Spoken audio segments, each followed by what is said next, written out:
Howdy folks, welcome to Brain Rotters. Today we'll be talking about Shang-Chi and the Legend of the Ten Rings, the new movie trailer for it, and the Easter eggs and references that you missed. So let's talk about Shang-Chi, otherwise known as the Master of Kung Fu. This guy is from China, whose dad, named Fu Manchu, continuously tries to take over the world with a nagging lust for blood. After being trained as a kid from the guy, he spends his days toppling his father's empire. Instead, in the movie, his dad is named Wenwu, the Mandarin. Later on in the trailer, you can see the Ten Rings logo behind the Mandarin, this of course being the fact that the Mandarin is obsessed with locating all 10 rings. We'll talk about the 10 rings in a second, but to paint a picture, this is like Thanos to his Infinity Stones. He's on the quest, the hunt for these 10 rings. And the 10 rings have been in the MCU for quite some time. One time we got it on a tattoo on the neck of a guy in Ant-Man, and then another time we actually saw it in the Iron Man movie. So let's talk about what powers each ring gives the user. There's the matter-rearranger, can turn air into gas, the impact beam ring, the vortex beam ring used for levitation, the disintegration beam ring,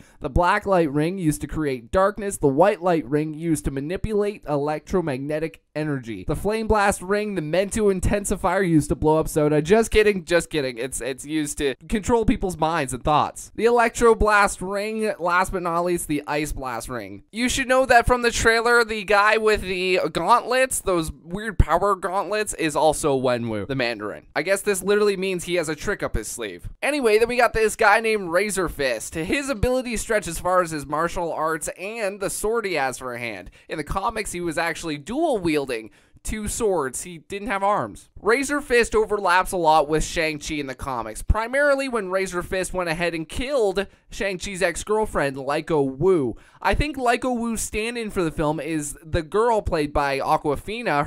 Her character's name is Katie. So if Katie is that love interest of Shang-Chi, will we see Razor Fist kill Katie in the movie? Or will it be the other way around? When Lyco Wu came back to life, will we see her kill Razor Fist like she did in the comics? Then there's the Xialing character, who is Shang-Chi's sister in the film. She will be joining Shang-Chi's cause to take the Mandarin down. Then, of course, in the film, there's Death Dealer. Death Dealer, all we really know about him is he has a connection with the Mandarin, thus working with him. Being that this is a very family-scoped film, being that Shang-Chi's sister Xialing is taking down their father, the Mandarin, I can really see that this Death Dealer guy will end up being Temujin, who ends up being Shang-Chi's evil brother, who fought Iron Man in the comics. Granted, Temujin was not trained by the Mandarin in the comics. His father, the Mandarin, died before he could do so, so he was raised up by monks in the Himalayas, kind of like the Iron Fist story, except he turned out to be really quite evil. However, the MCU has never been shy to shake things up a little bit, being that they already changed Shang-Chi's father to be the Mandarin.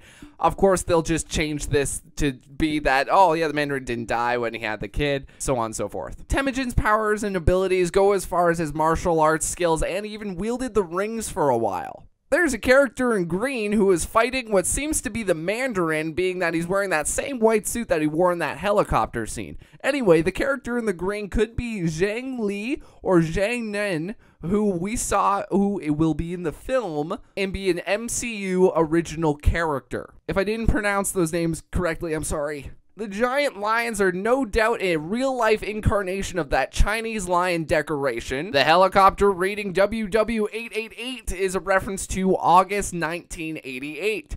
That is an anthology series published by Marvel Comics, which was a number 1 to 8 about Shang-Chi. It documented his time as a vigilante in Hong Kong, which we might be able to see in this show. There's a bust reading a number on it, February 7th, 2006 being the year that Paramount agreed to finance the film with Marvel Studios. Yes, since 2006, they have been trying to make this film. In fact, 2006 is when they reached just a financing deal. 2001, 5 years earlier, is when the pitch for the movie originally happened. They were either pushing for a small screen series or a movie. There's a ton of questions that still need answering for this film. What did I miss? Let me know down in the comments section below. I appreciate you all watching, and thank you for sticking around to the end of the video. Make sure you subscribe if you're new, like, comment, and share this post on all forms of social media. Thank you all so much for watching.